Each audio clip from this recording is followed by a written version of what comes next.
გამარჯობა ძვირფასო მაყურებლებო. დღეს ჩემი საავტორო გადაცემაა წამი. წარსული აწყო მომავალი, იმოქმედე. დღეს სტუმრად მოვიწვიე ჩვენთვის ალბათ ერთ-ერთი ძალიან საინტერესო, საყვარელი და ცნობილი ადამიანი, ერეკლე შონია. ჩემო ერეკლე, მე მქონდა ბედნიერება, რომ სანამ შენ გაგიცნობდი, გამეცნო მამა შენი. მაშინ ჯერ კიდევ 18-19 წლის ვიყავი, როდესაც დაინტერესებული ვიყავი ყოველ შემთხვევაში იმ სფეროთი, გარკვეული გამოცდილებით და მიზეზების საფუძველზე და ძალიან თბილად მახსოვს ბატონი თალესის ერთი სიტყვით ის სითბო, ის სიყვარული, ის ზრუნველობა, როდესაც მეცნიერებათა აკადემიაში შევხვდი, ძალიან ყურადღებით მომისმინა, გავისაუბრეთ და შემდგომ მე დამიახლოვდა და ასე შემდეგ და რაოდენ საინტერესოა და რაოდენ სიმბოლურიც არის, როცა ამდენი წლების შემდეგ ისევ ხვდები შონიების ოჯახის წარმომადგენელს, ამ შემთხვევაში მის შვილს, ერეკლეს, რომელმაც როგორც კარგმა შვილმა და კარგმა მოქალაქემ გულთან ახლოს მიიტანა ის გავლილი გზა, ის მემკვიდრეობით შეგროვილი მოტანილი ცოდნა და ყველაზე მთავარი აქ ის არის, რომ მან ამ ცოდნას კიდევ ზევიდან ამ ფუნდამენტს, ამ საძირკველს დააშენა თავისი გამოცდილება, თავისი კვლევები და დღეს ის ერთ-ერთი ცნობილი ადამიანია ამ სფეროში, მე ვიტყოდი ალბათ ერთ-ერთი ექსპერტიც, გამოჩენილი ადამიანი, რომელსაც მოეკითხება და მე ჩემი პრინციპებიდან გამომდინარე ვიცავ რეგლამენტს როგორც ცნობილ, ისევე შეიძლება საზოგადოებისათვის უცნობ ადამიანებთანაც წერ ინტერვიუებს, ვაკვირდებით ამ ბუნების იმ მოვლენებს, რასაც ჩვენ ბუნების საიდუმლოებას ვეძახით და ვცდილობთ, რა თქმა უნდა, ჩვენი ლოგიკურობით, გარკვეული დაკვირვებებით ეს ფენომენი უფრო მეტად და კარგად შევისწავლოთ. მოდით მე პატარა შესავალს გავაკეთებ იმის შესახებ თუ როგორ მაქვს წარმოდგენილი ამ ინტერვიუს ფაბულა, გარკვეული ხერხემალი და მინდა ესეთი შესავლით დავიწყო. ვინაიდან ჩვენ დღეს შევეხებით კაცობრიობის ჯერ კიდევ შეუსწავლელ ფენომენს, რომელსაც ყოველი ჩვენთაგანი საკუთარ ცოდნისა თუ გემოვნების მიხედვით თავის სახელს უწოდებს. ამიტომ თავიდანვე მაყურებლის მხრიდან გაუგებრობა რომ არ შემოვიტანოთ ამ საკითხების მიმართ თუ ნებას დავთავთ გადაცემაში ამ ფენომენს მოიხსენიებ როგორც სახელწოდებით ისინი. რათა ამგვარი ნაცვალსახელებით შევძლო ზღვარი გავავლო მათსა და ჩვენ შორის. ჩემი მოგზაურებული აზრია, მათი იდენტიფიცირება, მათი არსებობის შესახებ კარგად ჩანს ჩვენ ხალხურ თქმულებაში. ერთი პატარა ლექსის სახით დატოვებულ სიტყვებში. მზე დედაა ჩემი, მამა მოვა ჩემი, წვრილ ვარსკვლავებზე დადაძმა ჩემი. ვინ ან რამ აიძულა ეს სიტყვები განთქმულიყო, შემდგომ ზე პირობით მოეტანა ჩვენ წინაპრებს ჩვენამდე. მოდით ასეთი შესავლის შემდეგ პირდაპირ საქმეზე გადავიდეთ. მინდა რიგით პირველი კითხვა დაგისვათ. აქ მინდა წინასწარ შეგითანხმოთ ჩემს მიერ დასმულ კითხვას. ექნება მიმართულების მისაცემად ერთი კიდე დამხმარე კითხვაც, რომ ძალიან ესე აბსტრაგირებულად რო არ გავიშალოთ, იმიტომ რომ თემა მართლა კოსმიურად უსაზღვროა და ამიტომ უფრო ცოტა მეტ კონკრეტიკა შემოვიტან ხოლმე. რა თქმა უნდა, ახლა ჩვენ თავისუფალ რეჟიმში ვსაუბრობთ. შეიძლება ეს ჩემი გაკეთებული კითხვარი საერთოდ გვერდზე გადავდოთ, იმიტომ რომ ეს არ არის რაღაცა პანაცია, რომ ჩვენ ესე, იმიტომ რომ რა თქმა უნდა, თავისუფალ რეჟიმში მე ყოველთვის ვაკვირდები გადაცემებს, ის მარგალიტები მაშინ ჩდება და გენერირდება, როდესაც ის მართლა მე თავის უფალს რაღაც სივრცეში გადადის და უფრო კარგად მე ყალიბდება ჩვენს ასე თქვა დიალოგში. ამიტომ დრო რო დაგაზოგინოთ, შესაბამისად უფრო მეტად რო კონცენტრირდეთ ჩვენთვის ამჟამინდელ საჭირბოროტო საკითხებზე, ანუ იმ მუშა ვექტორზე, საიდანაც საკითხის მუდმივი აბსტრაგირებიდან გადავიდეთ პრაქტიკულ ყოველდღიურ რეალობასთან, იქნება დროა. მე ვთვლი, რომ ძალიან აქტუალური დრო დადა უკვე ჩვენ რეალობაში. შევძლოთ ამ ცოდნების შემეცნება, რათა ცოდნა ჩვენს მატერიალურ სამყაროში საყოველთაობო, სამშვიდობო საქმედ ვაქციოთ და არა ისეთ ძალად მოტანილ მშვიდობად, რომელიც მომავალში ისევ ომების ხარცელს გაგვიჩენს. კითხვა პირველი.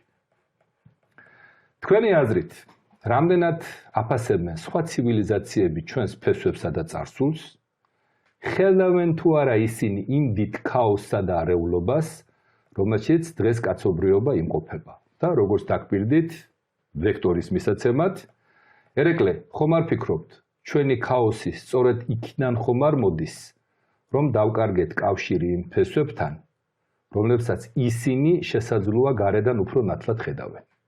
დავიწყოთ იქიდან, რომ კაცობრიობა თავისი ისტორიის მანძილზე, როგორც ისტორიოგრაფიის პერიოდის, ესე მანამდე პრეისტორიული ხანის გარკვეულის, თავის განვითარებას გადის და აქ არ არის გამორიცხული და მთელ მსოფლიოში არის მასალები, რომელსაც ჩვენ საუბრობთ პალეოკონტაქტებზე, ზეოკონტაქტებზე, რაც გვაძლევს საშუალებას, ანუ არამიწიერზე დაუშვათ, უფრო განვითარებულ ცივილიზაციებთან და რაც გვაძლევს საშუალებას, რომ ყოველთვის იყო დაკვირვება კაცობრიობაზე, ეს კაცობრიობის განვითარებაზე, ჩაწოდება იყო გარკვეული განვითარების რაღაცა ესეთი მუხტების მიცემა და აი ესე ძალიან მოთმინებით და ნელ-ნელა სამყარო თავისი სხვა დავარქვათ აზროვნებითი მხარით ან დაუშვათ ცოცხალი რაღაცა სიცოცხლის პროცესით ეს აქ ყოველთვის ფიგურირებდა და პატრონაჟის ქვეშ ამყოფობდა ამ ახალგაზრდა ცივილიზაციას. ცივილიზაცია ეს არ არის მარტო რაღაცა ჩვენი კრებული, არამედ ეს არის ყოველი ადამიანი, ყოველი ის ადამიანი, რომელსაც რაღაც სულიერი შტო აქვს თავისი, საიდანაც მოდის ის უხილავი ნაწილი არა თუ მარტო ბიოლოგიური ცხოვრების სახით, არამედ ენერგეტიკული ინფორმაციული სახე ამ ყველაფრის, სადაც ჩვენ სულს ვეძახით, სულების ნაკადს ვეძახით, შტოებს ვეძახით და აქ აი ამ შტოებში მოხვედრილი სულები, რომლებიც ზოგიერთი ამ სისტემიდან არის, ზოგიერთი სხვა სისტემიდან არის მოსული. ამიტომ აქ ძალიან დიდი ორომტრიალი ცხოვრებისეული ხდება. ზოგიერთს უფრო ადვილად ესმის ეს როგორც გარკვეული ექსპერიმენტი, ზოგიერთს ესმის როგორც რაღაცა სხვა თეორიების სახით, როგორც დაუშვათ ზოოპარკი ან რაღაც ესეთის, სადაც რაღაც სახეობები იზრდებიან, ცხოვრობენ, მრავლდებიან, მაგრამ ფაქტია, რომ სამყაროში ცხოვრება ყველგან არის თავისი ენერგოინფორმაციული სახით და თან არის კავშირები, რომლებიც გვაფიქრებინებს იმას, რომ რეალურად არსებობს ღმერთის ფენომენი, ეს უდიდესი რამ არის, ეს არის მომაწესრიგებელი ძალა, რომელიც თავის თავს მეორე უკვე რაღაც მაკროსისტემებიდან მიკროსისტემამდე გამოავლენს თავის თავს, თავის ფრაქტალური ხასიათით. ანუ მეორდება ის წესები დიდ სისტემებში, მცირე სისტემებში, საშუალო სისტემებში და ეს მე აწესრიგებს ყველაფერს, დაწყებული ადამიანის უშუალოდ აზროვნებიდან, ბუნებიდან, რა ვიცი, ბაქტერიებიდან, მოქმედებიდან, ატომებს შორის და უშუალოდ მოქმედებიდან ადამიანებს შორის, მოქმედებიდან პლანეტებს შორის და ეს გარკვეული რაღაცა მოწესრიგებული ველია და ვარქვათ გარკვეული სამოქმედო არეა, რომელშიც იგივე ეს მთელი ეს ღვთაებრივი სისტემა თავის თავს აძლევს ახალი სისხლდაბადებას და ამიტომ ეს ყველაფერი ძალიან დიდი ვთქვათ ურთიერთკავშირია ერთმანეთთან და მათ შორის არის რაღაც მომენტები, სადაც არის ქაოტური მომენტი, მაგრამ არის სამყაროში მოწესრიგებული სისტემები და ამ მოწესრიგებული სისტემების დროს ხდება ზუსტად იმ გარკვეული თუნდაც ფიზიკური ფორმების გამოხატვაც, გამოსახვაც, რომელიც ზუსტად ეხება იმ ღვთაებრივი მთლიანი ინფორმაციული ველის, ესე ვთქვათ, მოქმედებას და თანაცხოვრებას და იქ რაღაცა ენერგოინფორმაციული რაღაცა გარკვეული ეს ვთქვათ, ძლიერი ქარიშხლების დავარქვათ თუ ორომტრიალების თუ მორევების გაკეთებას, კვანძების თუ შავი ხვრელების. აქედან გამომდინარე მთელი სამყარო ესე ვითარდება, უამრავი ფორმა იქნება, ელემენტარულ მიწაზეც რა ვიყო დედამიწაზე, კარგად ვიცით, როცა თოვლის ან ყინულის მოლეკულა როცა არის ხო, ყინულის ფორმა როცა არის უბრალოდ ყოველი ეს ფიფქი განსხვავებული სახის არის, ყოველი ანაბეჭდი ადამიანი განსხვავებული სახის არის, ყოველი სული, ყოველი ადამიანი განსხვავებულია და აქედან გამომდინარე ეს მთელი ეს სისტემა თავის რაღაც ახალ სცენარებს, ახალ სიცოცხლეს ქმნის და იმდენად დიდია ეს სისტემა, რომ ადამიანს ძალიან უჭირს ამ ყველაფრის ახმა.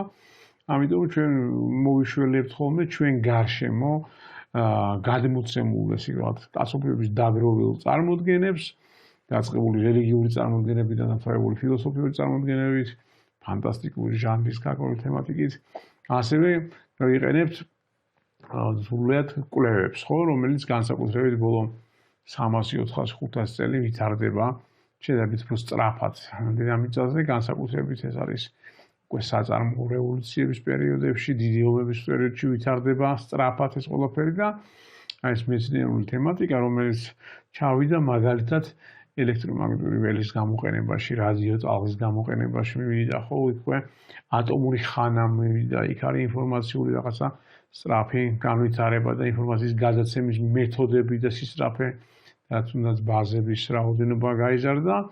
აი ეს ყველაფერი გვაძლევს საშუალებას, რომ ოდნავ მეტი დავინახოთ მთლიანი ეს ღვთაებრივი ორგანიზმი როგორ არის. იმიტომ რომ რასაც ადამიანი იგონებს, მას აქვს ღვთაებრივი უნარი, ხო, რომელსაც ვთქვათ გამოგონების უნარი, მოაზრების უნარი, ფანტაზიის, შემოქმედებით უნარი ეს ყველაფერი. რასაც ადამიანი იგონებს, ეს ყველაფერი ეყრდნობა მაინც ბუნების, ესე ვთქვათ, ბუნებაში ნანახს, ახმულს. ანუ იგი ბუნებიდან, სამყაროდან, საინფორმაციო ველიდან, ნოოსფეროდან დავარქვათ, ღვთაებრივი ცოდნიდან, თუ როგორც გინდათ ისე დავარქვათ, ადამიანი იღებს, აკვირდება ამ ყველაფერს და იგონებს რაღაცას და ის რაღაცა არის მსგავს თუნდაც რობოტოტექნიკა ავიღოთ, ან კომპიუტერიზაცია, კიბერნეტიკა ავიღოთ და ასე. ეს არის მიმსგავსებული იმ ბუნებრივ პროცესს. ეს არის მცდელობა, რომ ადამიანმა ეს მთელი ბუნების რაც არის და ღვთაებრივი ეს მთელი კავშირები რაც არის ინფორმაციის გადაცემის, განმოცემის, მოქმედების და ასე შემდეგ ზემოქმედების ერთმანეთზე, აი ამ ყველაფერს ცდილობს რომ მიამსგავსოს, გამოიგონოს რაღაცა და აი ამ დედამიწაზე ჩვენ შემთხვევაში ის მაცხოვრებლები ვინც ვართ, ვეძახით ამას სისტემას სახეობას, დაწყებული ატომებიდან, ბაქტერიებიდან, აქეთკენ მერე უკვე ცოტა დიდი სისტემებიდან, ხო, იქ ერთუჯრედიანებია, მერე აქეთ წამოვედით, ხო, ზუმტოვართა კლასი და ასე შემდეგ. დაწყებული იქიდან დამთავრებული საზოგადოებებით და სახელმწიფოებით. ეს ყველაფერი არის სამყაროსეული, ეს თქვათ, ძალებისთვის და თუ ჩვენს თვალსაჩინით იქით დაუშვებს რომ არსებობენ ესეთი, ეს აღიქმება როგორც ერთიანი სისტემა სახეობა, ისეთი ჩაკეტილი სისტემებია, რომელიც ერთის მხრივ ჩაკეტილია და როგორც არის ხომ ექსპერიმენტები ჩატარებული აკვარიუმებში მაგალითად, თუმცა გარკვეულ თევზს, გარკვეულ ბაქტერიას, გარკვეულ წყალმცენარეს, წყალთან ერთად სხვაობდა ჩაკეტილ სისტემაში ის ცხოვრობს, მაგრამ სინამდვილეში სისტემები არ არის ჩაკეტილი, მასზე მოქმედებს ყველაფერი. დაწყებული იმ ღვთაებრივი წესებიდან დამთავრებული პლანეტების ზემოქმედებით ერთმანეთზე, ხო? და ამას ძველთაძველად, დაუშვათ, ამას ასტროლოგია შეისწავლიდა, დაუშვათ, ან ვარსკვლავ მეცხოველობა შეისწავლიდა, მაგრამ ფაქტი იყო ის, რომ ყველაფერი მოქმედებს ერთმანეთზე, თუნდაც თვარის და მზის აქტივობა ერთმანეთთან ურთიერთობა და პლანეტების ზემოქმედება, მარსის ზემოქმედება, მარახის ზემოქმედება დაუშვათ დედამიწაზე და იქ აგზნება მაშინ დედამიწის დომების გამოწვევა. ანუ ვამბობთ, რომ ყველაფერი მოქმედებს ერთის მხრივ ჩაკეტილი სისტემას სახეობა, მეორეს მხრივ ეს იღებს ყველაფერს გარემო და მზისგან იღებს ელექტრომაგნიტურ გამოსხივებას იღებს, ხო?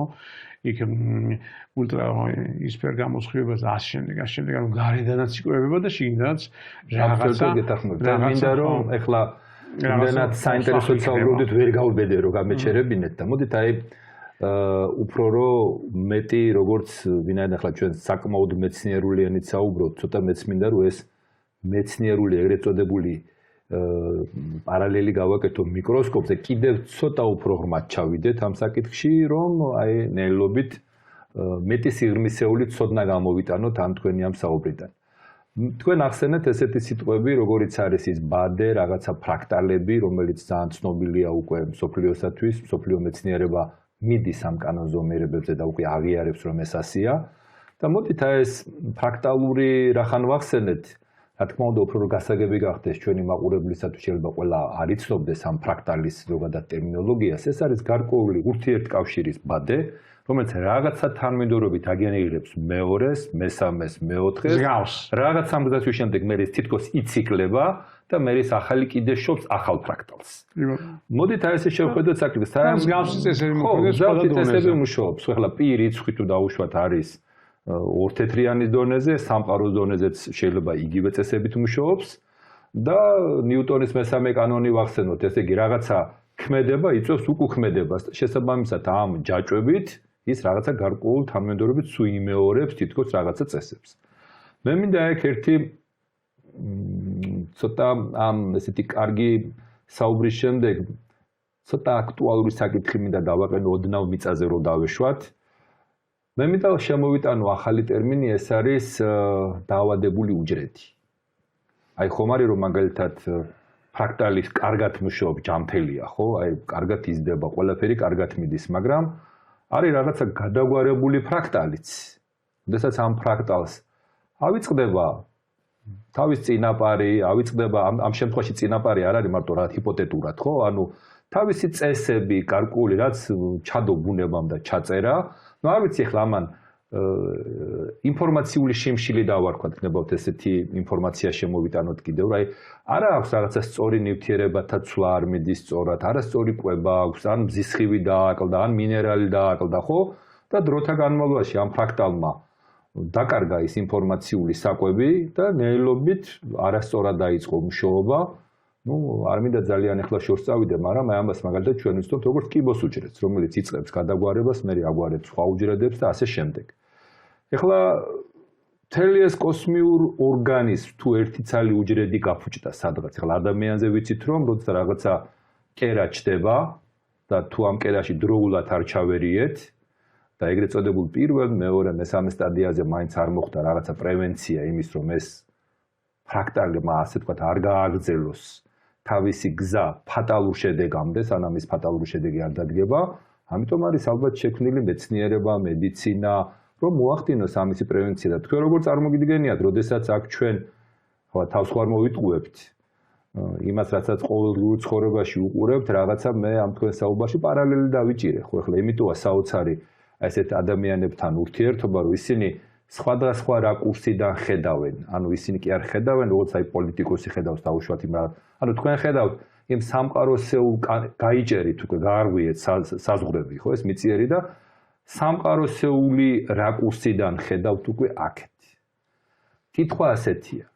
ფრაქტალში, როდესაც ერთ-ერთი ციკლს, მოხდა ასე, რომ როგორც ამბობენ, დაზიანდა ეს ჩემი ასე ვთქვათ შეფასება არ არის, მეცნიერების შეფასებაა და გადაგვარებისკენ მიდის. მთელ ამ კოსმოსს ხომ არ შეუქმნის აი ამ ჰარმონიაში ხელს.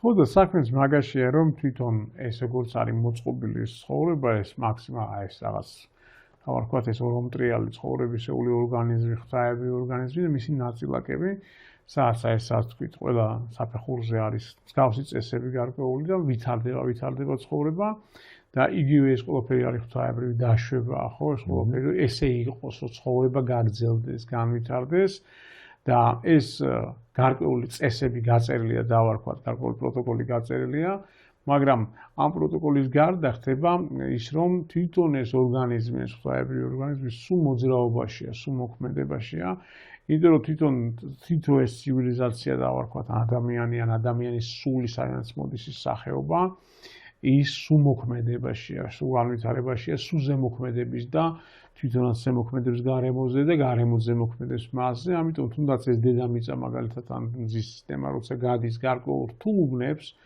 სამყაროსეულს, სადაც ახალი გამოსხივება, ახალი წესები შემოსული და ახალი უბანია დაუშვათ, როგორც მაგალითად როგორც სისხლის უჯრედები მომყავს ხოლმე ხშირად, როცა რომელიც გაივლიან, ხანფილს გაივლიან, ხან ღვიძლს გაივლიან, შეივსებიან ჟანგბადით, რკინით და ასე შემდეგ, გაიწმინდებიან და ასე შემდეგ.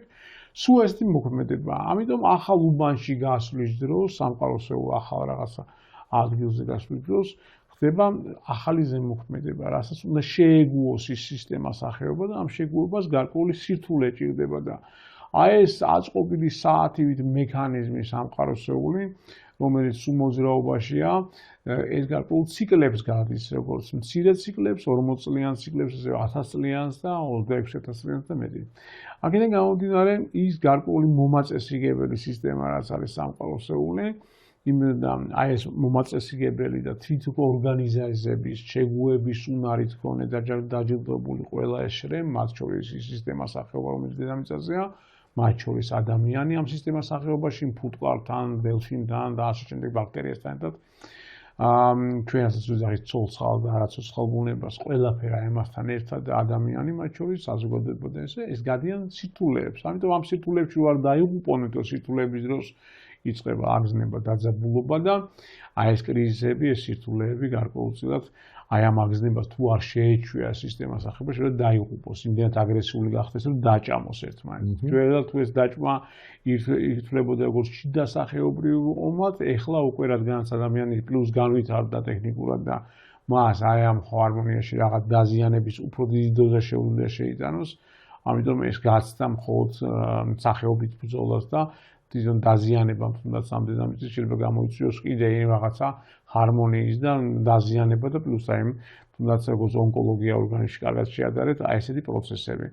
ამიტომ ამ კაცობრიობას ამ დედამიწას დავარქვათ რომ და სხვა სისტემებსაც აქვს თვითორგანიზების გარკვეული უნარი თვით გადარჩენის არ არის გამორიცხული და უფრო იქიდან ვიხრები ეს ყველაფერი ზეციდან კონტროლდება ესე თქვათ გარკვეული ძალებიდან კონტროლდება და ხდება შემზადება წინასწარ და უშუალოდ იმ სისტემას სახეობის და იმ თუნდაც კაცობრიობის რომ ეს შემზადეს კრიზისების დროს და ეს იგი კრიზისების დროს გადაიტანოს და აქ გაგრძელდეს და ამ ეს საზოგადოება თუ ეს სისტემა სახეობა გადის ზუსტად იმ პროცესებს და ამ პროცესების შესწავლაში ვარ ზუსტად რომ აი ამ კრიზისების დროს როგორ იქცევა საზოგადოება რა ხდება რა წმენდა ხდება და რა ჯანჯარი ხდება და მეტაფორულად ეს ყველაფერი არის კარგად გამოსახული ეს არის ეს თქვა თუნდაც ქრისტიანულ კულტურაში და გადმოცემებში არაკებში სახარებაში ასევე როცა ეს ყველაფერი შედარებულია ვენახს ვას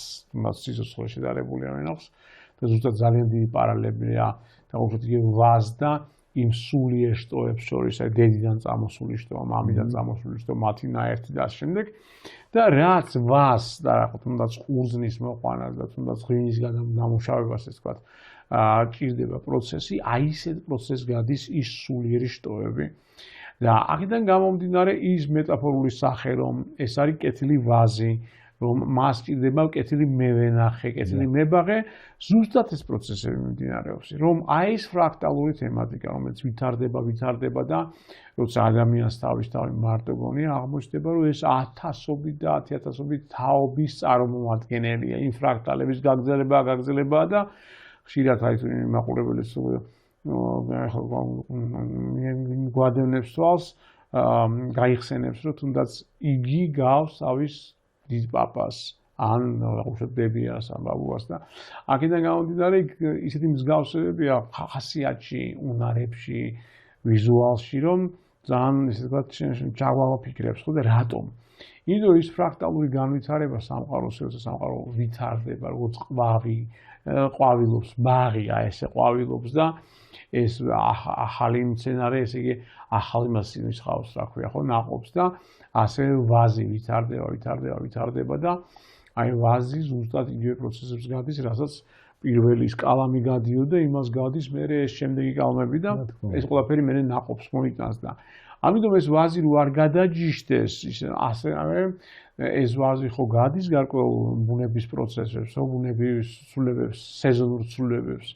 ასევე ეს ცხოვრება ზუსტად რომ აქ არის გარკვეული სეზონური ცვლილებები, როგორც გაზაფხულია ჩვენ სისტემაში, ზაფხული, ზამთარი, შემოდგომა და ასე შემდეგ, იგივე პროცესებს გადის და თუნდაც აი ამ ყველაფერში, როცა კრიზისული პერიოდია და როცა მოდის გასხლის პერიოდი, წმენდის პერიოდი და ადამიანების ეს როგორც ყოველთვის მტკივნეული პროცესია, რომ ადამიანი ყოველთვის ძალიან მტკივნეულად განიცდის გარდაცვალებას, ძალიან მტკივნეულად განიცდის წარსვლას ახლობლის და აქედან გამომდინარე იგივეს განიცდის ვაზი, როცა მას ხლავ, იგი ტირის და თუ ისინი გაუსხლია ვაზი ან მოუვლია ვაზისთვის ისეთ პროცესებს გადის ეს ვაზი, რომელსაც აი ზუსტად ადამიანთან ახლოს არის.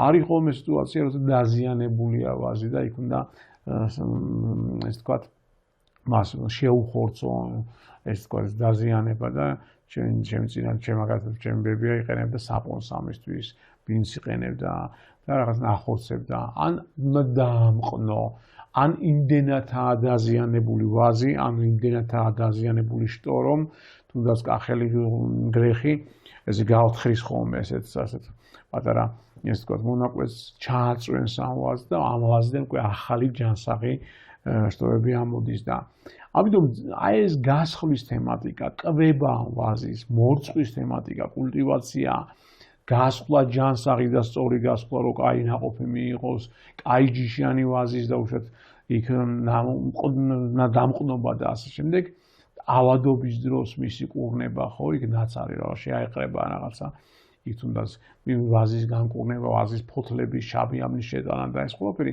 ძალიან გავს ადამიანის ცხოვრებას, ადამიანების სულების აი ნაკადს და ამიტომ ზუსტად აი იმ კრიზისების დროს ხდება არათუ შიში ამარგო, შიში კი არ ტრიალებს და ამ შიშს მაგალითად თუნდაც არა მარტო ადამიანები, არამედ თუნდაც ხეები გზნობენ, როცა არის ხომე, როცა უნაყოფო ხე არის და ჩადის მებაღე კეთილი მებაღე, ნაჟახით დაუშვათ იქ ერთი ტრადიცია იყო რომ შეაშინებდა ხეს და იმ ხეს ნაყოფს იძლეოდა. ანუ აი ამ კრიზისული პერიოდების დროს, რომელიც არის მამობილიზირებელი იმ სულიერი შტოებისთვის და იმ სიცოცხლისთვის და სიცოცხლეს გულისხმობ არა მარტო მის ბიოლოგიურ ნაწილს, არამედ იმ სულების ზემოქმედებას და აქ მოქმედებას და გამრავლებას და აქ ყოფას და თურმე სულიც არსებობს, ყველაფერი არსებობს, რაც ჩვენ გაგვიგია საერთოდ და აქედან გამომდინარე სული თავის აქ ფუნქციას ასრულებს, არ მიდის, არ იკარგება ესე თქვათ.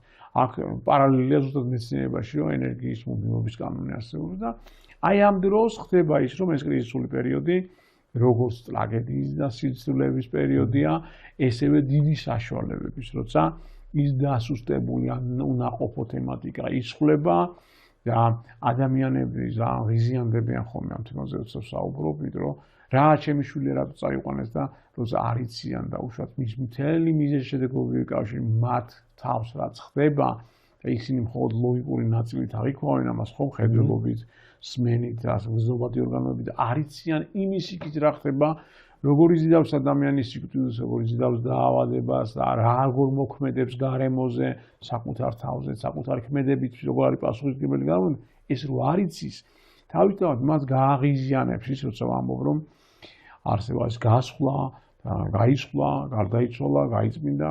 და ამ სიტუაციაში ეს ყველაფერი კეთდება იმისთვის, რომ აი სულიერი შტო იყოს ძლიერი.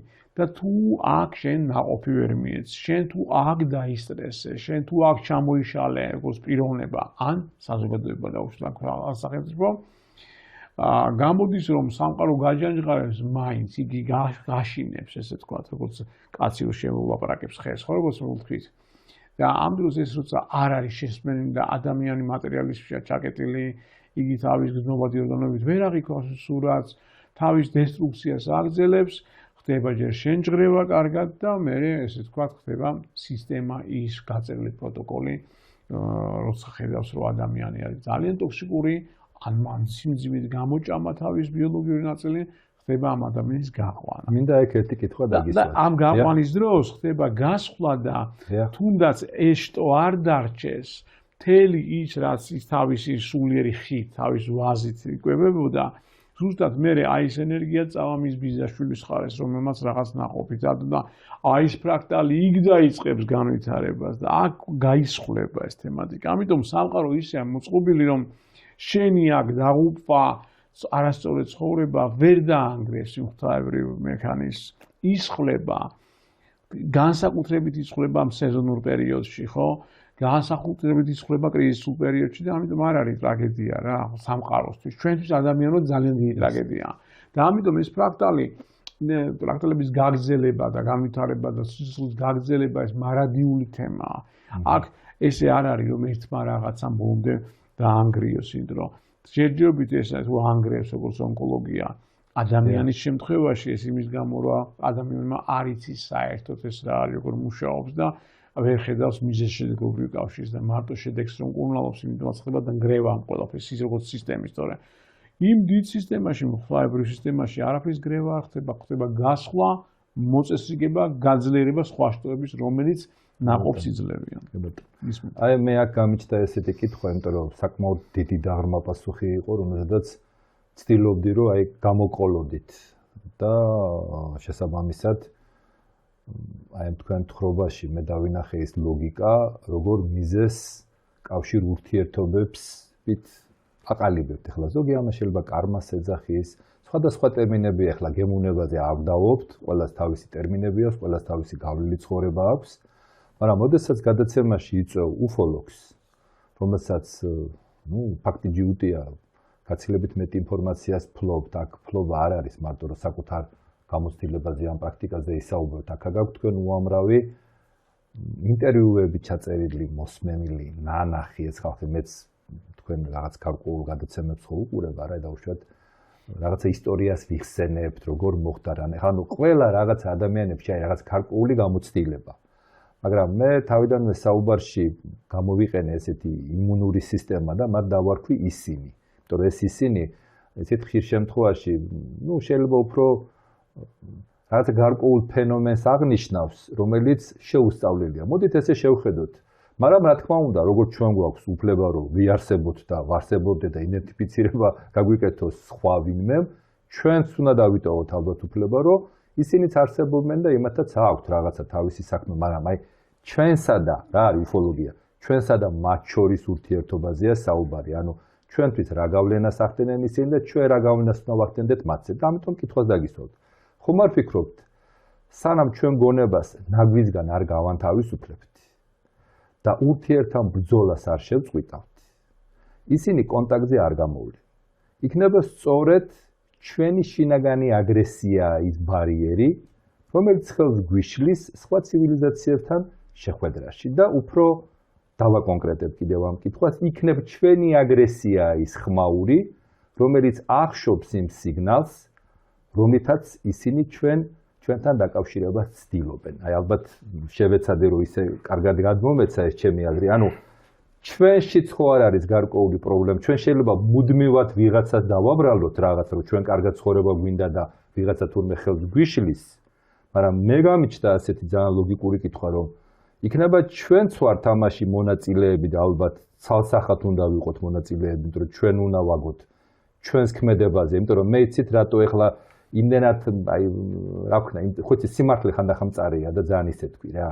როდესაც ორი ახალგაზრდა ერთმანეთს ასახიჩრებს და ფიზიკურად სიცოცხლეს ასალმებენ, მე რატომღაც ვერთონ უმიწყენ და ამბობენ რომ აი ღმერთს კარგები უყვარს, კარგები მიყავს და ამ დროს შენ ანგრევ, შენ აფუჭებ და ყოველთვის რატომღაც ღმერთს გინდა ყველაფერი გადააბრალო.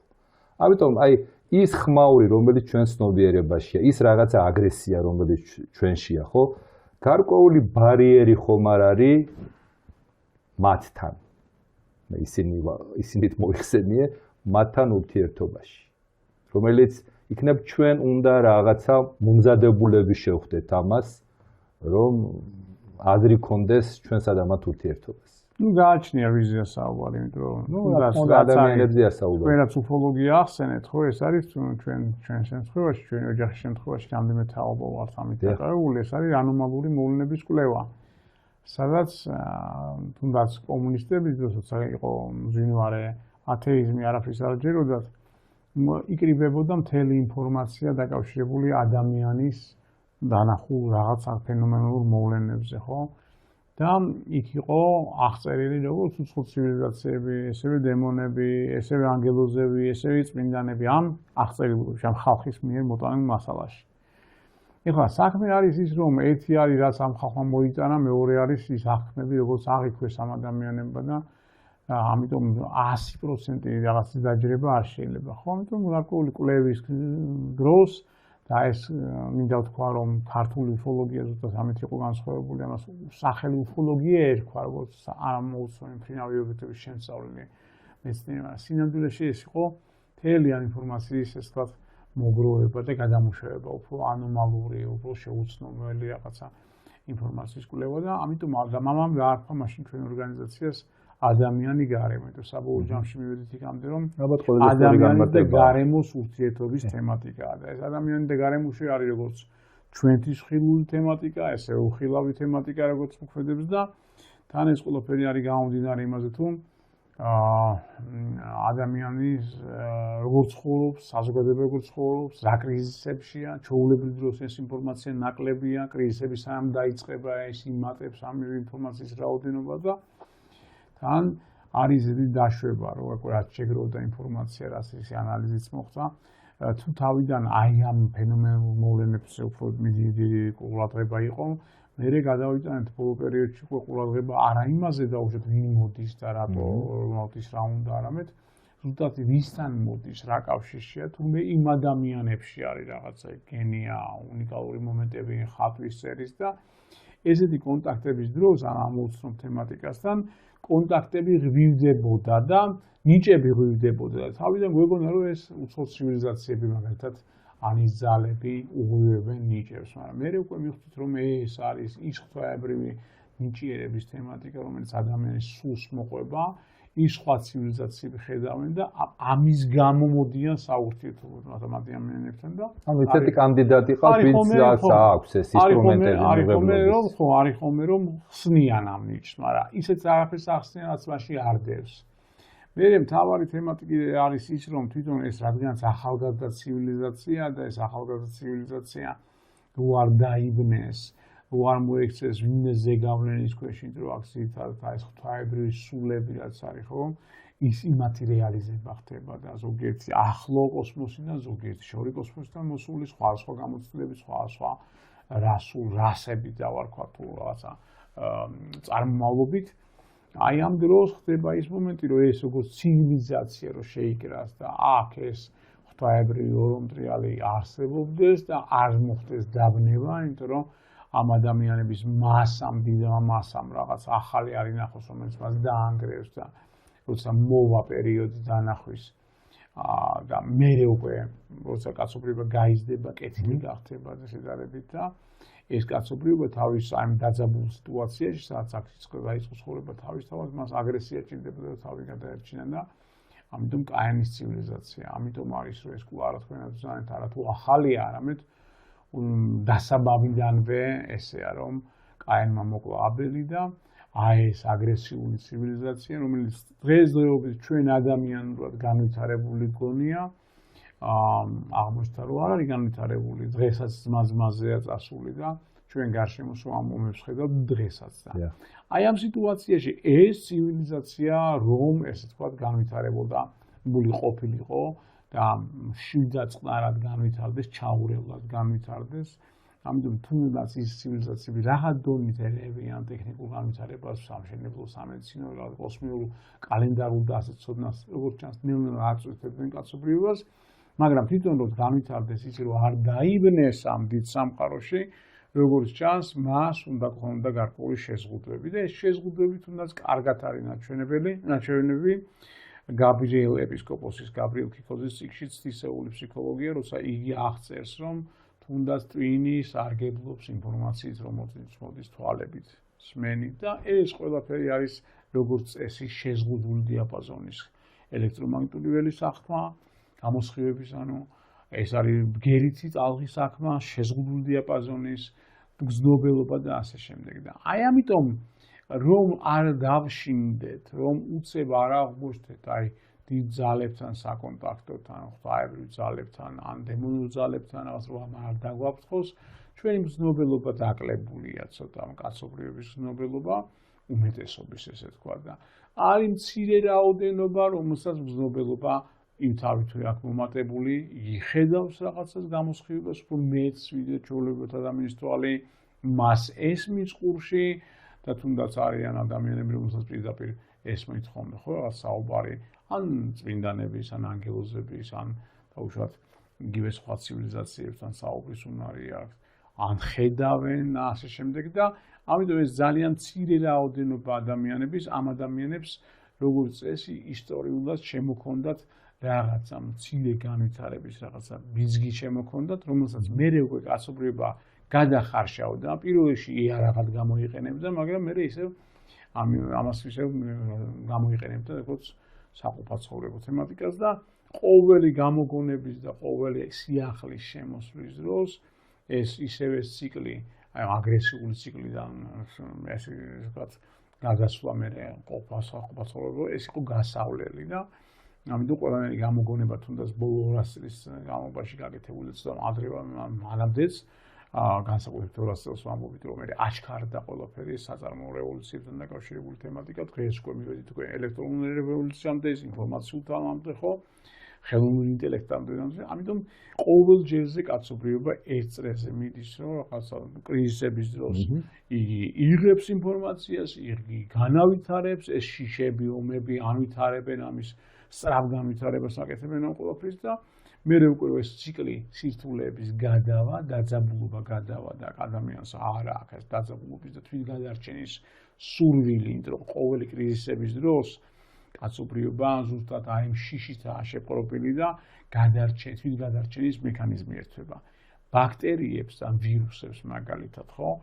ასევე როცა არის დაძაბულობა, როცა ისინი დედამიწის დაძაბულობას ან ადამიანის დაძაბულობას ხსნობენ, იწყებენ ეგრეთ წოდებულ რედუპლიკაციას, ანუ პრაქტიკულად გამრავლებას იწყებენ, კოპირებას იწყებენ თავისას და რომ ეს ენია დაიღუპონ, ესე ვთქვათ, ანუ იგრძნობენ აგზნებას დედამიწის ადამიანის ელექტროენერგიის უჯრედიდან გამყოფილი ელექტროენერგიის და ამ დროს როგორც საშიშროებას აღიქვამენ და იწყება სწრაფი გამრავლება ამ ყველაფრის, ამ კოლონიების თუნდაც ბაქტერიების და ამ შემდეგ და ასევე არის ადამიანი, რომ დიდი ჩიშის დროს რომ არ შეწყვიტოს სიცოცხლე და სიხიფათი რომ მოდის, ერთვე მას თვითგადარჩენის ინსტინქტი.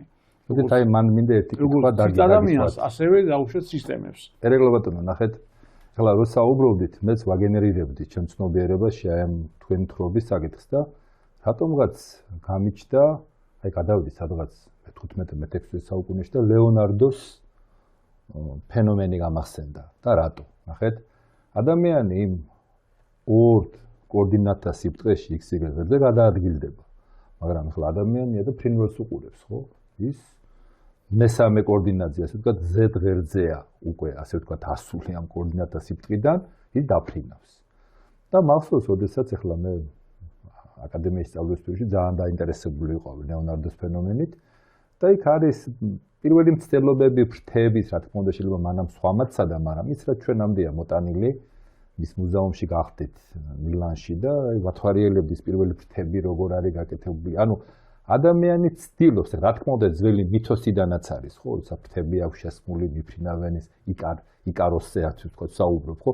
იქიდან მოყოლებული თითქოს ჩვენ ცნობიერებაში ეს ადამიანის უნდა რომ მოწყდეს აი ამ მიწას, ცაში გაიჭრას და თუნდაც იქიდან, იმ რაკურსიდან დაინახოს ეს ყველაფერი, ეს რაღაც ასოცირებულია რაღაც შინაგან თავისუფლებაზეც, რაღაცა პოეტურობაზეც, რაღაცა უხილავ ფრთებზეც, მაგრამ ამ შემთხვევაში მე მინდა ვინაიდან ჩემი გადაცემის ფორმატი წარსული აწყო მომავალია, აი დღევანდელ აწყოში ადამიანი რა ფაზაზეც მივიდა, არ მინდა ყველაფერი ცუდი დავინახო, აი რეალურად დავინახოთ. დღეს მაგალითად, ну ასე თუ ისე კაცობრიობა იმ პირველი კოსმიური გაფრენების შემდეგ ზუსტად უყურებდი როგორ გაუშვეს გუშინ უკვე შეერთებულმა შტატებმა საკმაოდ საინტერესო მარშრუტით მთვარის გარშემო, ანუ მთვარის უხილავ მხარეს უნდა მიუახლოვნეს საკმაოდ 9000 მეტრის სიმაღლიდან თვალწვდები 9 კილომეტრიდან და რომ დიდი მიზიდულობა არ შეიქმნას და უნდა გადაიღონ ეს მთვარის და კიდევ რაღაცა უნდა დაადგინონ, კიდევ უფრო მეტად უნდა შეისწავლონ. მაგრამ მე მინდა უფრო იცით კონცენტრაციას აიწავიღო. დღეს ამ ჩვენს ულამაზეს პლანეტაზე, რომელიც მართლა როგორც კოსმონავტები ამბობენ, მართლა საოცრად იყურება, როცა კოსმოსიდან გადიან და ღია სივრცედან უყურებენ, ეს არის რაღაცა ზურმუხტისფერი მოელვარე ნაწყალობები, საოცარი არსება, რომელიც იმ დარჩენილი სხვა პლანეტებსაც ჩვენ არაფერს არ უწუნებთ, მაგრამ აქ არის ჩვენი ცნობიერებით, რასაც ნახშირწყლოვან, ცილოვან ასე ვთქვათ, სისტემად აღვიქოთ, ახლა რა სიცოცხლის ფორმებიან ჩვენ ცოდნას აღემატება, შესაბამისად იდენტიფიცირებას ვერ უკეთებთ იმ სიცოცხლეს და ამიტომ ჩვენი საზომით ზომავთ, ხო, რასაც ვხედავთ, მაგრამ ეს ადამიანი იმდენად გაიწვნა ამ თავისი საზომით ზომვაში, რომ ფიქრობს, რომ ხვალინდელი რესურსების, არ ვიცი, არასწორი განვითარების ვექტორის და გამო უნდა ეძებოს ახალი კოლონიები. ახალი პლანეტები, ახლა მე არ მოვყვები ახლა მარსის თეორიას და ილონ მასკის ასე ვთქვათ პროგრამებზე საუბარს, მაგრამ მინიმუმ ცდილობენ რომ რაღაცა გამოსავალი იპოვონ ამ კრიზისიდან და აქ არ არის მილიარდებზე, აქ არის უფრო დიდი რიცხვებზე, ტრილიონები ამ პროგრამებზე, რომ უნდა შევქმნათ ახალი კოლონიების სისტემა, რომ ცოტა სარკასტი თუ არ ჩამithვლი, აქ ხო დავხარგეთ, გავალამაზეთ და გავაკოხტავეთ ყველაფერი. და ახლა ამ ადამიანმა ეს წეღან უჯრედი ვახსენეთ, ეს უჯრედი უნდა გადაიტანოს ახლა სხვაგან. ამიტომ ჩემი კითხვის ცოტა ესეთი რადიკალურ ნაწილში არ მინდა გადავიდე, მაგრამ თქვენის აზრით ისინი გამოსავალს თუ უბრალოდ გამოსავალს შეიძლება გვპირდებოდნენ თუ უბრალოდ გვაკვირდებიან ეს ცოტა მკაცრი შეფასებაა ჩემი მხრიდან იმიტომ რომ ერთია რომ შეიძლება გამოსავალი კონდეს აი მომავალში რა როგორ უნდა განავითარო და დღეს ისეთი ადამიანები მე გიცნობ შენ კარგახანია მრავალ ადამიანთან გიწევს ესეთთან საუბარი ახლა დიდი არქივები გაქვს როგორც მამის მხრიდან ისევე შენი ნაშრომები აქვს ამას დამატებული და კარგი იქნება რომ ახლა ეს რა თქმა უნდა არ არის ესეთი ჩემი მოთხოვნა რაღაც ექსკლუზიური რაღაცა მარგალიტი ამოვიღოთ ამ საგანძურიდან მაგრამ ფაქტი ჯიუტია რომ ან ჩვენ ვეძებთ გამოსავალს და გამოსავალში ისინი გვეხმარებიან და ასე ვთქვათ ზმური ხელია გამოწვდილი რაღაცის სახით როგორი ფორმით ეს ჩვენ ცოდნას აღემატება თუნდაც ტელეპათიურად თუ მინიშნებებით თუ ასე შემდეგ იმიტომ რომ შეიძლება მათაც არ აქვს ჩარების უფლება რაღაცა კოსმიური კანონების და გამო რომ არ შეგიშალონ შენი ბუნებრივი განვითარების პროცესი და არ გახდე მათზე დამოკიდებული ამაზე ჩვენ ბევრი გვიმსჯელია და ვიცით რაზეა საუბარი და ალბათ მაყურებელი ზამეთახმობა რომ აქ პირდაპირი ჩარევა ქვეყანაში არ შეიძლება და ვხედავთ რომ ქვეყანა რომელიც ქვეყნის შიდა მოწყობაში ან შიდა განვითარებაში ხელს ყოფს იქ სერიოზული პრობლემა იქნება წარმოიდგინე ეს არის ჩვენ დონეზე დანახული და ახლა როცა აქ საუბარია ორ ცივილიზაციის დონეზე ჩარევაზე შეიძლება მას საკმაოდ სერიოზული გავლენა მოახდინოს ალბათ აქ რა ვიცი შეიძლება საკამათო იყოს შეიძლება არა მაგრამ რა დოზით შეიძლება ჩაერინო ის რომ შენ ეს განვითარების ვექტორი უბრალოდ არ შეგიშფოთდეს და შენი ის განვითარება არ დაკარგო ამ მომენტში და მასზე დამოკიდებული არ გახდე ეს რა თქმა უნდა დიდი ძალიან უზუსტესი ლოგიკით უნდა შეიწონოს და ისე უნდა მოხდეს და არსებობს მეორე საკმაოდ ცივი პრაქტიკა როდესაც უბრალოდ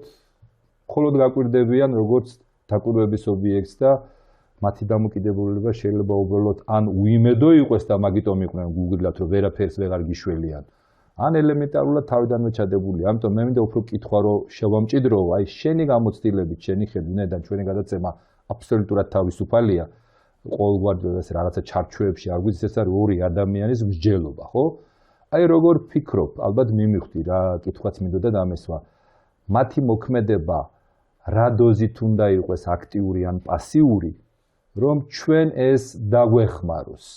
არა იმიტომ რომ ხელგაწვდილი ვიყოთ. ჩვენც უნდა ვიმოქმედოთ, მაგრამ აი რა რთული ამ კითხვის დელეგირებაც, მაგრამ თქვენ როგორ ფიქრობთ ამის შესახებ? აი საქმის ის არის რომ არსებობს ესეთი ქართული გამოთქმა რომ არც მწვადი დავწოთ არც ჩამფული. კი ბატონო. ესეთი ზემოქმედება უწევს სამყაროს ჩვენთან მიმართებაში და ერთი მხრივ აი ეს თავისუფალი ნება ღვთაებრივი რაც არის. ეს მინდოდა რომ გაწერილი კანონები რაც არის, ერთი მხრივ ამ თავისუფალი ნების გამო აქ არ შეიძლება რაღაცა პირდაპირ ჩარევა ესე.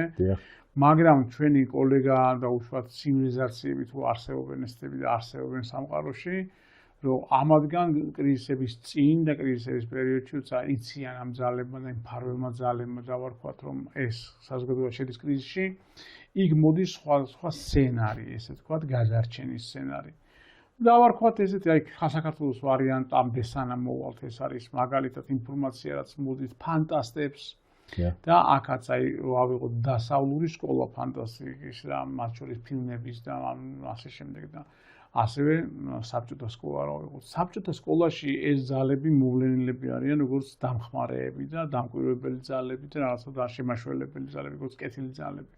ან უფრო დიდი ცივილიზაციები და ასევე თუნდაც ფანტასტიკური ჟანრის ნაწარმოებში არის უფრო სტრუგაცკების შემთხვევაში იქაც პირველი სიტუაციასაც ჩვენ ვართ უკვე ისეთი დოზით განვითარებული რომ სხვა ცივილიზაციებს ვაკვირდებით, ხო? და ვეხმარებით მათ შორის და დასავლურში უფრო ეს ცივილიზაციები უფრო ახმულია როგორც საშიშროება და როგორც ბოროტება და მათ ამ ბრძოლა და აქედან გამომდინარე სხვადასხვა სკოლებია და მიდგომებია. აქედან გამომდინარე თვითონ აქ კაცობრიობას არა აქვს ერთი აზრი როგორი მოიცხოვროს, როგორ მოიხმაროს. ძალიან დიდი საშიშროებაა ის რომ აი ამ ტაინისეულმა გენმა ტექნოლოგიური რაღაც თუნდაც არამიწიერი ტექნიკის ჩაიგდოს ხელში, კი კაცობრიობა ნელ-ნელა ვითარდება და განვითარებაში როგორც ჩანს ის ცივილიზაციებიც არიან ჩაბმული, მაგრამ უკვე მათი დონის ტექნიკა რო ჩაებას და ამიტომ შეერიოს ჩვენი გენი მათ ეს თქვა ტექნიკა აი ეს აგრესიული გენი უკვე არა მარტო დედამიწაზე შემოიტანს დისონანსს, არამედ სამყაროშიც. ამიტომ ძალიან ფრთხილად ხდება განსაკუთრებით 1984 წლიდან მოყოლებული. ძალიან ფრთხილად ხდება კაცობრიობის გაფრთხილება, ესე ძალიან ნელა და ამავე დროს როგორც მანამდე, ესევე 84 წლის აქეთ და განსაკუთრებით იმ ზონებში, რომლებიც რაღაცა შემდგომში ჯანჯღარი გაიარეს კავკასია, საბჭოთა კავშირი და ასე შემდეგ, მოდის ინფორმაცია გამაფრთხილებელი თავისთავად და მოდის სცენარები, ვარიანტები, რომ დაუშვათ როგორ შეიძლება მოხდეს გადარჩენა და ეს სცენარები მოდის არა ერთ რომელიმე კონტაქტორთან, ხო? ეხლა რო ჩენელერებს ეძახიან კონტაქტორებს და შემდეგ, არამედ რაღაც რაოდენობასთან, თუნდაც სირეს დინამიკის მასშტაბით, ხო? ეს ხალხი არიან ფუტურისტები, გამომგონებლები, ფანტასტიკები, მეცნიერები, წინასწარმეტყველები, პოეტები, მწერლები, მხატვრები და ძალიან დიდი ფართო ეს სპეციალობის წარმომადგენლები და ამიტომ მოდის ერთთან მაგალითად მოდის იქ რაღაცა დაუშვათ როგორც დედამიწის გადარჩენის თემატიკა, დედამიწის მასშტაბის თემატიკა. მეორესთან მოდის როგორც სახელმწიფოს მოწყობის სისტემატური თემატიკა და ეს ადამიანი, რომელიც ჩვეულებრივ ცხოვრებით ცხოვრობდა, ინჟინერი იყო, ინჟინერული ტვინი ჰქონდა, უცებ იწყებს სისტემების ხატვას, თუ როგორ უნდა იყოს სახელმწიფო მოწყობილი პირობითად. ერთთან მოდის ცოდნა, რომელიც ეხება თუნდაც ფსიქოსომატური მართვას ორგანიზმის და გამოჯანმრთელებას ადამიანს და მიზეშედეგობრივი კავშირის დანახვას და ის მკურნალობას იწყებს. მესამესთან მოდის როგორც ტექნოლოგიური ნახტომი, თუნდაც საინფორმაციო, კიბერნეტიკული და ასე შემდეგ და ასე შემდეგ ბევრ სფეროში. მათ შორის თუნდაც მწერლობის თემატიკა, ან პოეზიის თემატიკა, როცა იქ ერზეა საუბარი. მათ შორის საკაცობრიო დონე, ხო, როცა ვაჟა-ფშაველას თემატიკა მაგალითად, იქ არა მარტო ერი საერთოდ ის ნაკლებად არის, უფრო არის რეგიონი, ადაწესი, ზოგადად ადამიანთა ტრადიციები და მეორე ბუნება თავისთავად და ბუნებასთან ურთიერთობა და ბუნებასთან ჰუმანიზმი, იმ დონის ჰუმანიზმი, რომელსაც კაცობრიობამ ჯერ ვერ მიაღწია, ხო?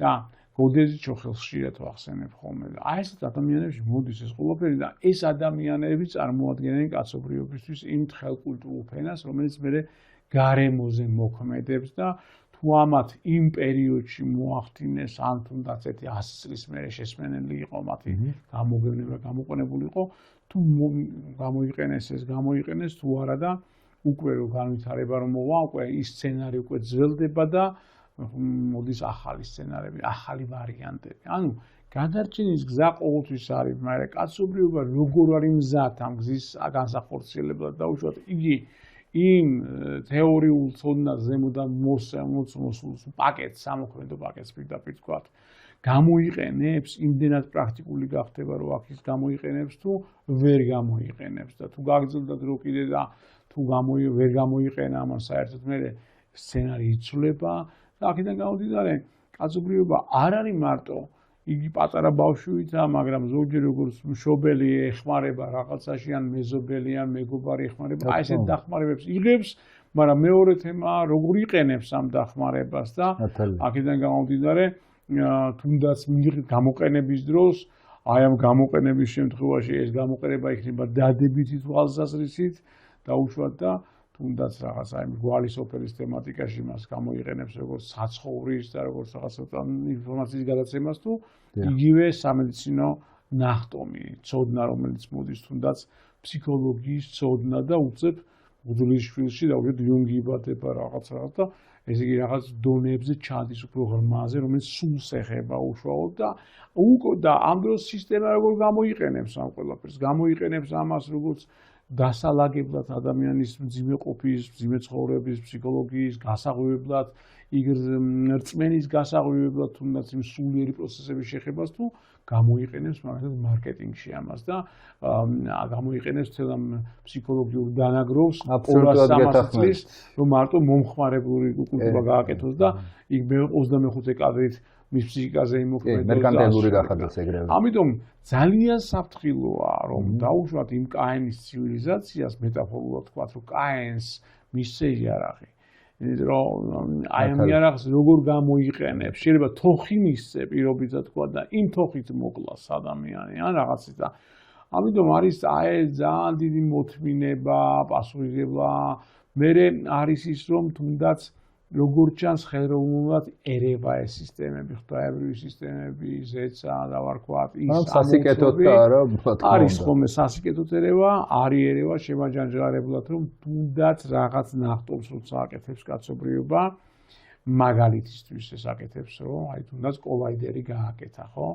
და ეს კოლაიდერი ახლა ჩვენ რაც ვიცით რა არის და არის ვერსია რომ ესეთი ბევრია 26-27 დედამიწაზეა და თუნდაც კაცობრიობის მოსული ცოდნან საშიშროება ამ დროს ხო ეს კი არ აღიქვება როგორც ერთი კონკრეტული ქვეყანა, არამედ როგორც კაცობრიობის რაღაცა ჩაგდებული ხელში თემატიკა აღიქვება და ამიტომ რაღაცა ხდება ჩარევა, დაზიანება ხდება, ან დაუშვათ იმ ქვეყნის დაშლა ხდება, რომელიც იყო მაგალითად პროგრესის წინწამწევი იყო და გარკვეულ წონასწორობას ადგენდა, თუნდაც საბჭოთა კავშირი, რომელიც არათუ რაღაცა ადამიანზე უფრო ფიქრობდა, არამედ ფიქრობდა დაუშვათ კოსმოსურ ტექნიკის განვითარებაზე და აქედან გამომდინარე პირველი გაიჭრა კოსმოსში, პირველმა გაიყვანა ადამიანი, პირველმა დააპირა მთვარეზე ექსპერიმენტის რაღაცა ჩატარება, რომელიც ეხებოდა თუნდაც ატომური იარაღის გამოცდას და ასე შემდეგ და ამიტომ ეს ერთმანეთის რბოლა,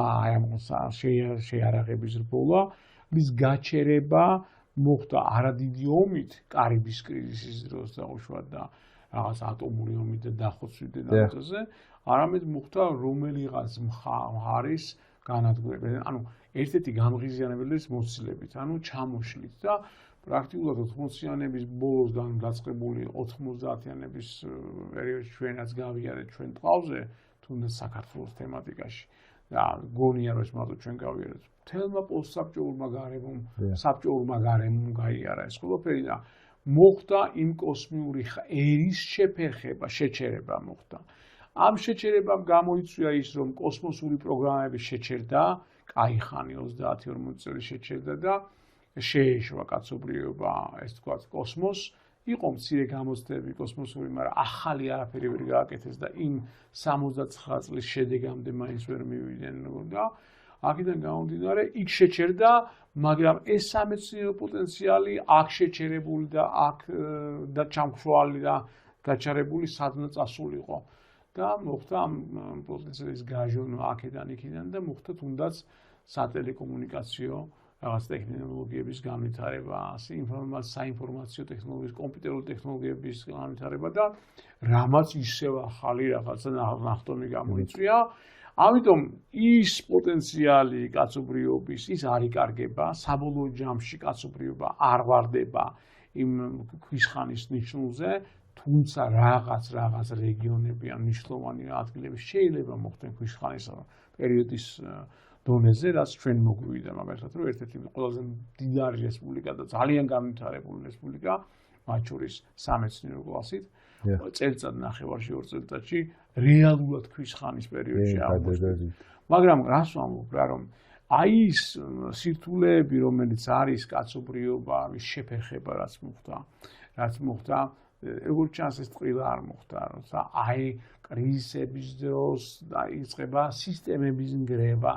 ან როგორც ჩანს ეს მაინც რაღაც გარკვეული კანონზომიერება და კონტროლია ზემოდან რომ არ მოხდეს სწრაფი, ესე ვთქვათ, განვითარება და თუნდაც ის კაენისეული ცივილიზაცია, რომელიც გინდა თუ არ გინდა ვითარდება განსაკუთრებით კრიზისების დროს და ამ დროს მას ვერ ეწევა იგივე ის ზნეობრივი განვითარების თემატიკა, იმ წონასწორობის თემატიკა და მიმღეობის ერთმანეთის და უფრო სხვა საფეხურზე ასვლის თემატიკა, ხო, როცა ძმა-ძმისთვის არის და კი არ კლავს მას და ასე შემდეგ და იგი მარტო ტექნოლოგიურად ვითარდება, ტექნოლოგიური განვითარება არ ითვლება კოსმოსში. აი მან მინდა კითხვა დავისვათ. აი აბსოლუტურად მივედით მაგ კითხვაზე.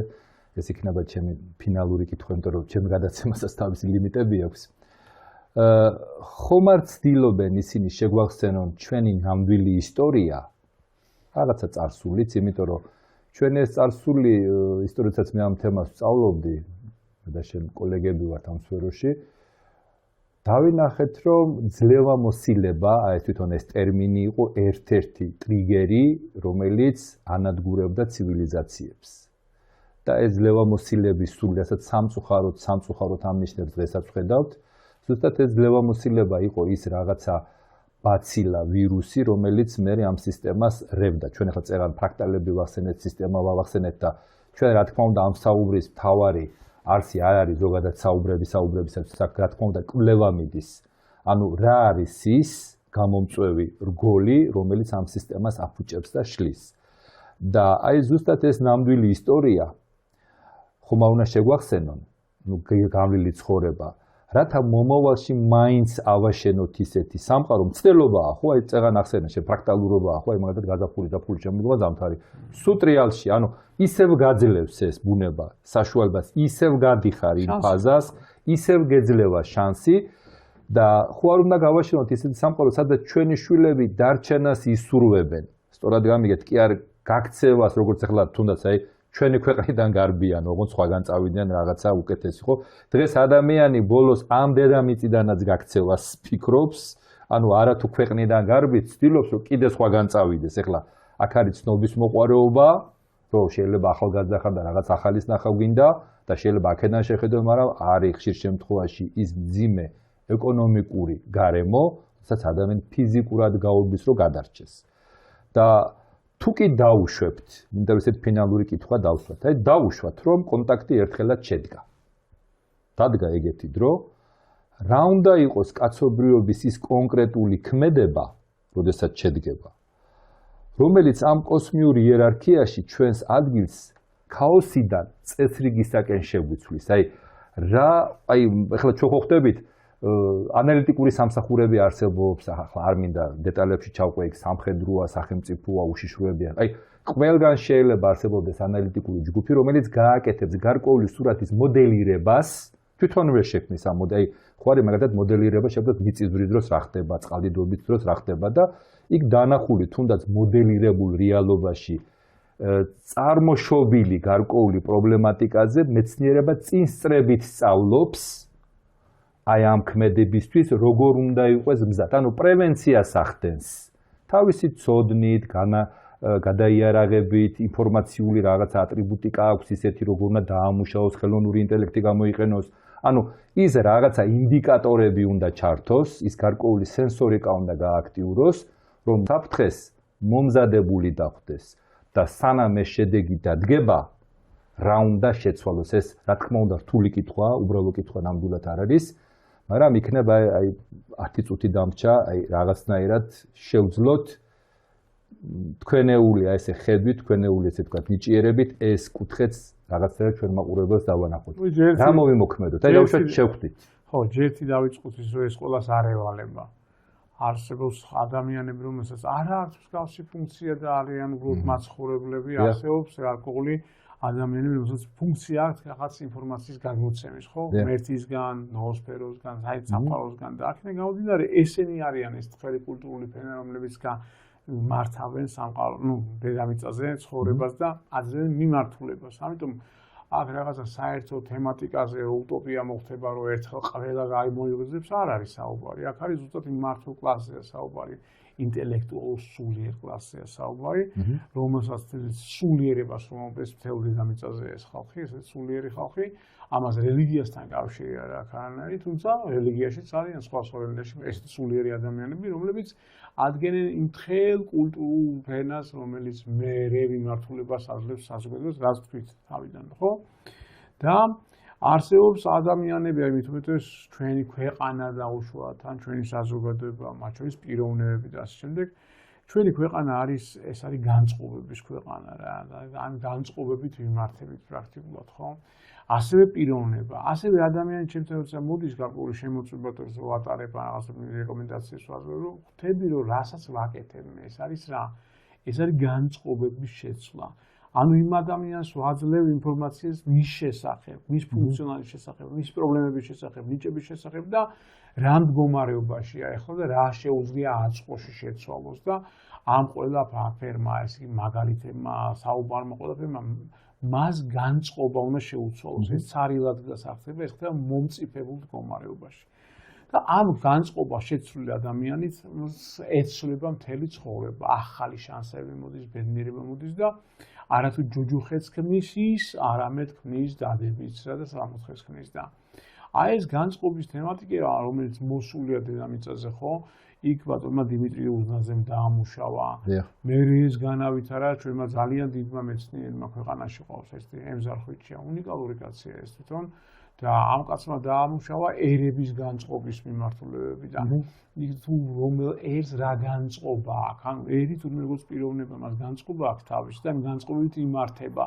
ზოგიერთს მართვის მანია აქვს და უშუალოდ ზოგიერთს რაღაცა ცხრომის და ასე შემდეგ და აქედან გამომდინარე აი ეს განწყობები როგორც ბატონი ემზარე ამბობს თუნდაც იცვლება შესაძლებელი ამის შეცვლა მაგრამ ეს იცვლება ძალიან დიდი ჯანჯღარის დროს ძალიან დიდი ტრაგედიების დროს ძალიან დიდი აი მაგალითად ფაშისტური გერმანია რომელიც რაღაც გარკვეული განწყობა ჰქონდა და რომ განადგურდა მეორე მსოფლიო ომის დროს მე პირიქით ეხლა გარკვეულწილად 40 წელი მეტი ჰქონდათ მომენტი რომ გარკვეული კომპლექსი ჰქონდათ თუნდაც მისი რომ თუნდაც ფაშიზმი დაუშვეს თავის თავზე და დამნაშავის კომპლექსი ჰქონდათ რას ვამბობ განწყობების შეცვლა როგორც ადამიანის დონეზე შესაძლებელია ჩემი პროფესიით და ჩემი მუშაობით ვიცი და ჩემი მცდელობა რომ და გამომდის კიდევაც ეს ცდელობა რომ პესიმისტი ვაქციო ოპტიმისტად რომ პესიმისტი როგორც ჩამოყალიბდა ეს იყო დამოკიდებული არა მის გენეტიკურ მარტო ან სულიერ მდგომარეობაზე, არამედ იმ ტრავმებზე, რომელიც გაიარა, იმ ინფორმაციაზე, რომელსაც იგი ხარშავს და გადამუშავებს და სულიად შესაძლებელია, რომ ცხოვრება შეეცვალოს და ჩვენი მაყურებელი რამე ადამიანები, რომ იმას ასე შეცვალა ცხოვრება, ესეთი შეხვედრებით და ესეთ მუშაობით და ამიტომ ვამბობ, რომ ყოველთვის არის გამოსავალი. კაცობრიობას, როგორც მთლიან ერთ ორგანიზმს განწყობა უნდა შეეცვალოს. რაღაცნაირად მან კი არ უნდა დაიწყოს ფუნქციონალური ქაოსი, ეხლა რასაც აკეთებს კრიზისის დროს, როგორც ანგრევს ერთმანეთს მასმაზე წასული, არამედ ჰარმონია უნდა დამყარდეს, ანუ გონიერი მართვა უნდა დაიწყოს, სიმშვიდე უნდა დაიწყოს და თუნდაც სისტემების მოწყობა უნდა დაიწყოს გონიერი, ეკოლოგიაზე უნდა იყოს კაც ადამიანმა პასუხისმგებლობა, ცხოველებზეც უნდა იყოს, იმ სისტემებზე, იმ წიაღისეულზე იქ უნდა აიღოს სისტემა თვითონ როგორც რა სისტემებსაც აწყობს და ამ სისტემების შირა არის სამომხმარებლო კულტურა გარკვეული დიდი მადლობა ასეთ პასუხს ველოდებოდი თქვენგან იმიტომ რომ ეს უნდა აქ უნდა შევხვდეთ აქ უნდა დავდოთ რა გვაქვს საერთო ხო ამიტომ ეს რომ მოხდეს ამისთვის უნდა შეიკრიბონ კაცობრიობის საუკეთესო ტვინები მაგრამ დღესდღეობით ჩვენი მაყურებელი იგივე ინტერნეტ სივრცეში, იგივე ტელევიზორში ამ ტვინებს ვერ ხედავს.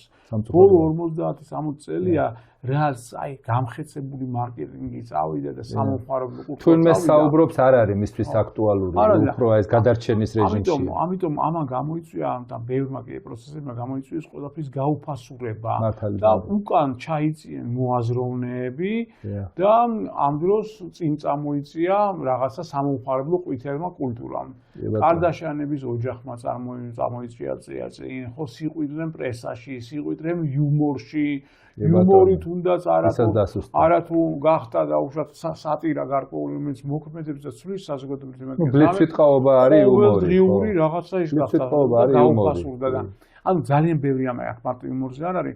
საბოლოო ჯამში წინ წამოწეულია სულ სხვა ღირებულებები ამოტრიალებული და აი ამ ღირებულებებმა კრიზისულ პერიოდში, გარკვეულ პერიოდში გამოიწვია ის, რომ თუნდაც პოლიტიკოსებს ჩვენ რო უყურებთ, ხომ არ არის ის კლასი დედამიწაზე წინ წამოწეული, რომელიც ჯამთელი უჯრედი, აი ხო გადაგვარდა და ერთი ჯამთელი უჯრედი იქნებ თქვენ, ვინმე უნდა ვიპოვოთ იქნებ, ვინც ერთი ჯამთელი უჯრედი მაინც უნდა დადოს. კი ბატონო, რომ სანამ ბოლომდე გადაგვარდება, რას ვიქნებ? დედამიწაზე ესეთი ხალხი არის? დიახ. არ არის ძალიან ბევრი, მაგრამ არის, ლეგენდებით 154,000-ია. ეს 154,000 თუნდაც იმ ბიბლიოდან მოდის, თუნდაც სახარებიდან, როცა მეფე იროდ მარუცა დააპირა ასე პირუშოების ამოხოცვა, ამათი რიცხვი 154,000 ყოფილა. ანუ ეს არკული საკრალური თემა, ეს არის ერთეულები დაუშვათ დედამიწის ზურგზე, მაგრამ საჭიროების დროს ესენი არ აქტიური და ქმნიან თავთავის საკეთებელს და თავარი არის როგორმე მედია საშუალებებში, სოციალურ მედიაში, საზოგადოებაში ეს ხალხი გამოჩნდეს. ამიტომ მოგიწვიეთ თქვენ. და ეს გამოჩენა მოქმედებს გარემოს და გარემო ოდნავ იცვლება. კი, ჩვენ მეტი დუბლირება უნდა მოვახდინოთ ასეთი აზრების, მეტი დასაფიქრებელი, მეტი გონების საკვები უნდა მივცეთ უკვე ადამიანებსაც ზუსტად ფინალში მიყვალს გადაცემა რომ აი ალბათ დამეთახოთ რაც მეტი გონების საკვები რაც მეტი საფიქრებელი გონიერად დაიწყებს ადამიანებს ფიქს მე ვფიქრობ რომ უფალი ნამდვილად არ გაგვწირავს ნამდვილად მოქვს უბრალოდ ჩვენვე ვახშობთ მე ვგონი ვფიქრობ ჩვენი აი გონების აი ნაგვით თუ ხმაურით აი იმ მოცემულ ღვთიუცოდნას თორე არ გაგვწირავდნენ ნამდვილად მე ასე მგონია არავინ არ გვწირავს ჩვენ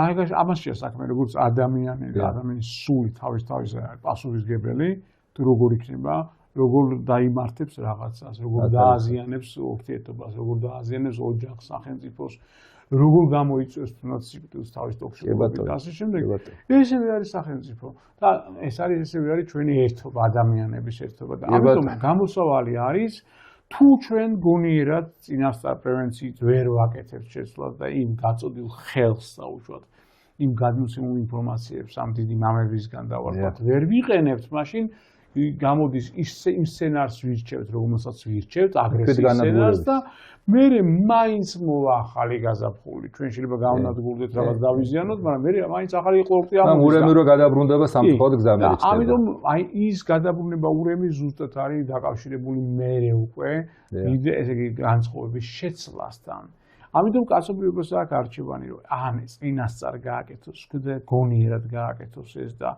ეს ღირებულად ჩათვალოს ან თუ ესე მექანიკური პორტოხალივით მოქმედებს და რაღაცა დახოქილი მიღწევით მაშინ ის მოიმკასაც მოიმკის რაღაც დიდი ტრაგედია რის მერეც იწლება განწყობები მაგრამ როგორც სამართლიანი შეფასება საქართველოს შემთხვევაში ხო ჩვენ რაც ნახეთ მაგალითად იგივე ზოოპარკის წარღვლის დროს და ასეთ შემთხვევების დროს ხო ან რაღაცების ჩამონგრევის დროს ჩვენ იმ დოზით დავეცით სიტუაციაში რომ საერთოდ არათუ რაღაცის წინასწარ გათვლის მიმღეობა გვაქვს წინასწარ რომ ეუნები რაღაცას აგრესია მოდის ადამიანებთან არამედ მაგალითად უკვე მომხდარი რაღაცაზე რაღაც რეფლექსულად რომ ვიმოქმედეთ იმის გააზრების უნარიც არა გვაქვს და მე ისე იმ ხეობაში სახლებს ვაშენებთ მოდი ოპტიმისტურად დავამართოთ ერეკლე ჩვენ ვაფასებთ რა თქმა უნდა სირაკლემას პოზიციაში ბედაშენ არასოდეს არ ყოფილვართ ყოველთვის გარეთაც გამოვდივართ, გადაცემებსაც ვატარებთ, მოუწოდებთ და ვმუშაობთ ამ საკითხს, მაგრამ მოდით ესე შევხედოთ.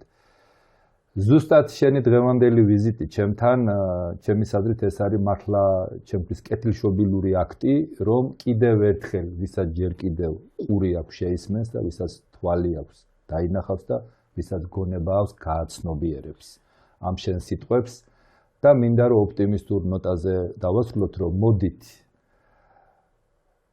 ურთიერთობაში აი ამ სასწორზე, რომელსაც ესეთი ჰიპოთეტურად დავარქმევდი, რაც თემი და სასწორს, ერთხარეს დავალაგოთ ის ყველა დიდი ღირებულება, რაც გვაახლოვებს და რაც ურთიერთან მისვლის გზას უფრო გაგვიადვილებს და არა ის, რაც ნეგატივია, ტოქსიკურია, იმიტომ რომ ნახეთ, ქართულ ენაში ველი არის მთადაველიც და ინფორმაციული ველიც. ჩვენ ეს მთადაველი მოვწამლეთ.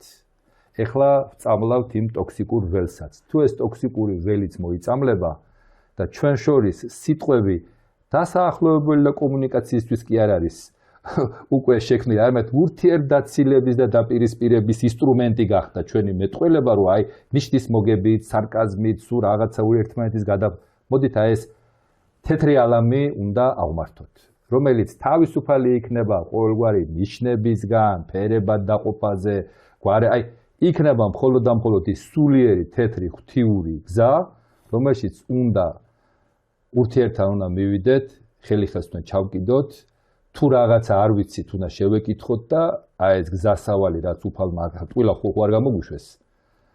ალბათ უნდა გავაცნობიეროთ ამ ურთიერთობის დიდი უწყვეტი ჯაჭვი, რომელიც სამყაროს იმ დიდ ცნობიერთან გვაკავშირებს. დიდი მადლობა ჩემო ერეკლე. ძალიან გმაყოფილი ვარ. კი ბატონო, შენს თუ იტყვი ამპატია. აქ არის საუბარი იმაზე, რომ უნდა მოვეშვათ ცუდის ძიებას ერთმანეთში, იმიტომ რომ ცუდის ძიებით ცუდს ვიმკით მერე. და ამიტომ მსგავსი ზიდავს და საქმე იმაშია, რომ დადებითი ვეძიოთ ერთმანეთთან, ეს გარემოსაც დაამშვიდებს და ჩვენ გარემოდან დადებიც მოგვაზიდიებს, რაც არის ამოცანა. მართალია. ასე რომ ჩვენ ხელს ვაყოლოთ. ძალიან დიდი მადლობელი ვარ ერეკლე, ძალიან გმაყოფილი ვარ შენთან ინტერვიუით, იმიტომ რომ დიდი ხანია გიცნობ, ძალიან გონიერი კაცი ხარ, ძალიან საჭირო კაცი ხარ ქვეყნისთვის და მე ვფიქრობ, რომ ქვეყანა უნდა იყენებდეს შენ არის ტალანტს და და გვერდში უნდა იყენებდეს როგორც ქმედით ადამიანს, ახალგაზრდა კაცი ხარ და დიდი რესურსი გაქვს, წარმატებები უნდა გისურვო.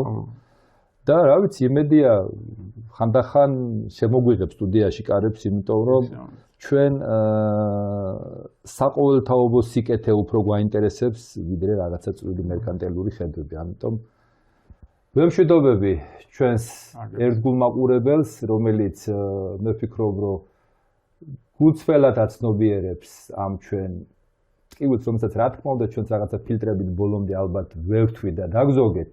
ასე ჯობია ალბათ, მაგრამ მთლიანობაში ბოლო კეთილია. მოდით გავერთიანდეთ და არ გავწყვიტოთ კავშირი ჩვენ წარსულთან. რამე თუ ეს ჩვენ წარსულში ანთებულია ეს სანთელი მომავალშიც გაგვინათებს გზას. გავგზავნებოდეთ ახალგაზრდას.